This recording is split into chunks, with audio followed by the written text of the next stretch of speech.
Howdy y'all, this is TJ coming to you in your living room from GoFigureNews.com, and today we are going to be taking a look at this box that could hardly fit on the screen.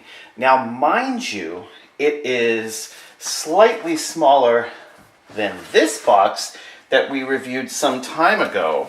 I can't even begin to tell you how excited I am about taking a look at this new figure from Concrete Jungle Studios and artist Stephen Cartaccio, who also has an animated series that goes along with these amazing characters, like Frank Poole. Here we have Stanley, probably fifth cousin of Wolverine, let's just say.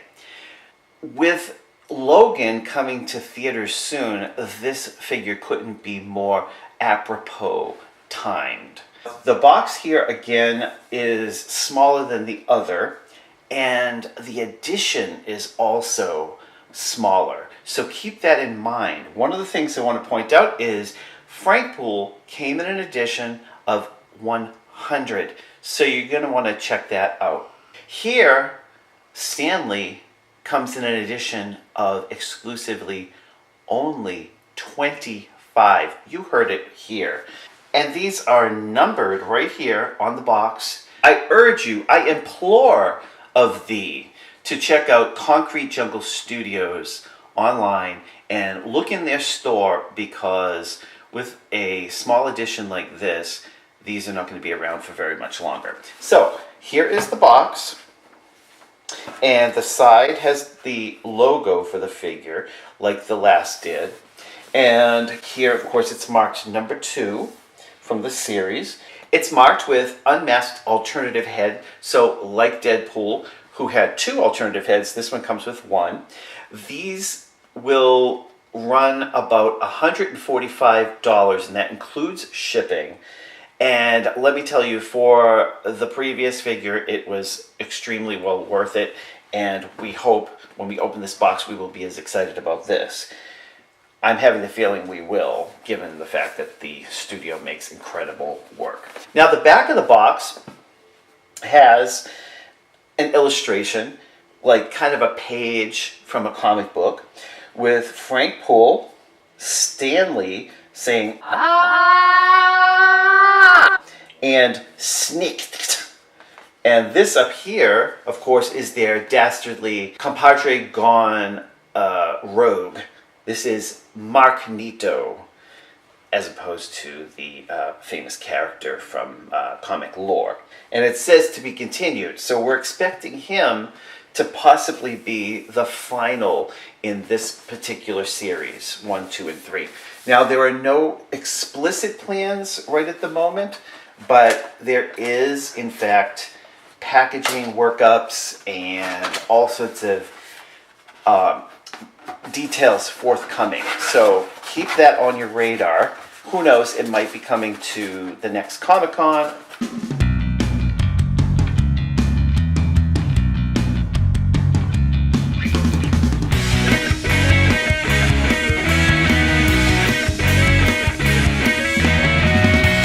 I noticed in the design here, the legs were a little bit skinnier, and I was wondering, how is this going to work? And they've provided a stand, and it's actually quite heavyweight. The overall box wasn't that heavyweight, but the stand right here is. Everything is individually wrapped in plastic, which is nice. Thank you so much. Okay, so now this is when we start to see everything in effect. There's 2 pegs. There's a kind of a square peg and just a plain peg. And it is number 21 of 25 on the bottom here. And it's got a signature of Cartaccio here. So I'm going to place him in the pegs. And let's see, does that work? Yeah, that works fine. Here is the sculpt. I'll give you a 360. And you can see it from the other side, and then the back. And with all handmade work, that is, especially in a resin cast, you really have to be super careful in the way that you open things up and place things.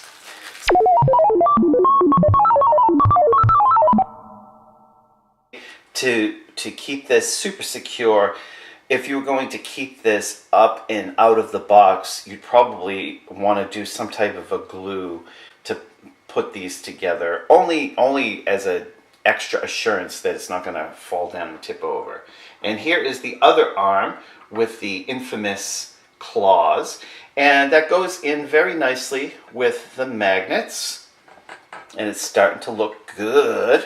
The tail has super cool fur-like grooves, so I'm going to place that. Now that looks like it's not a magnet, so you just place it in the hole that is provided in the back, and it's kind of on the down low, which is kind of cool. Okay, and now it starts to have more of a balance once all the pieces are in place. Now here's the first head. Now check that out. He's got these cool pointy horns from his mask, big bulging eyes, a gaping surprised mouth, and I can imagine putting him on the shelf together. Voila, there he is with Frank Poole. And once my relocation is complete, I am going to be putting these probably almost catty corner to each other on a single shelf. Wow, I love the gloss on the eyes, and there's also the same touch on the teeth, so it stands out from the matte on the mask, and the metallic touch on these claws that are protruding is also really nice, and they're quite pointy. Got to be careful, especially around kids with this one. The way that the hands are gesticulating, so to speak, is very almost human-like, but in a super cartoony way. This figure, like I said before, is 100% resin and 200% cool. Really, really, really well made. This is as good as Frank Poole and will be a perfect duo for sure. And I'm looking to hope to see that it will be a full-on trio, which would be great to see the sort of the energy between the characters. And it's like what animation is supposed to bring out in us as watchers and lovers of such things. Now the bottom of the base, I didn't point out, has sort of a felt on it, so it keeps it firmly in place. And I'm on a smooth surface, so it's easy to move this around and show you. So here I'm going to just give you one, hopefully semi-smooth 360, so that you can see all angles of this beauty. And I'm just going to look at him from here. I think the yellow is quite, it's almost like a little bit of a worn yield sign with the black. It gives you, there's a little bit in the clavicle area. There's a little bit of gradation so that you can see the musculature a little bit. So it's not just flat paint thrown on there. There is a little extra part of the sculpt for the emblem on the Speedo costumery here. The boots are over the top fantastic. That shape is just so great. I mean, it's like, it looks like Scooby-Doo feet come to life. I just love that. What stands out most for me here are the teeth and the eyes. It's a really, really strong separation between the gloss and the flat, and it really kind of gives it a little bit of life, particularly the teeth. It looks just enough glisten to make it look real. Well, real. And he's got some spots on his shoulders that you can see right here on both shoulders. And I like these sort of arm epaulettes, or whatever you call these. It gives the character a little bit of a space age feel. But I'm glad that it has two prongs to hold it somewhat. This is what it would look like if I'm holding it, but then if I let it go, it's still fine, but it could move like that.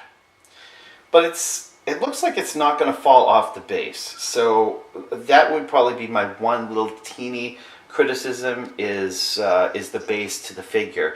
With these kind of spindly features, you're going to want to have a solid base. This is really cool. Now I'm going to change out the head. So check this out. Dun-dun! Okay, so here he is, almost like a cheetah, so to speak. And now he's got sort of one pink eye. He's missing his mask. He's got these little ears, this tuft of hair, and now you can really see his face, and it's fully formed as a character. And I want to put them up side by side so that you can see both heads at once. The pink eye here, of course, refers to maybe he's had one too many, and he's pulled it all-nighter, and he's got bloodshot eyes. He's got gloss here again for the teeth and the eyes, and he's got that black kind of heart-shaped button nose, which is really just adorable. That's Stanley from Concrete Jungle Studio and artist Stephen Cartaccio.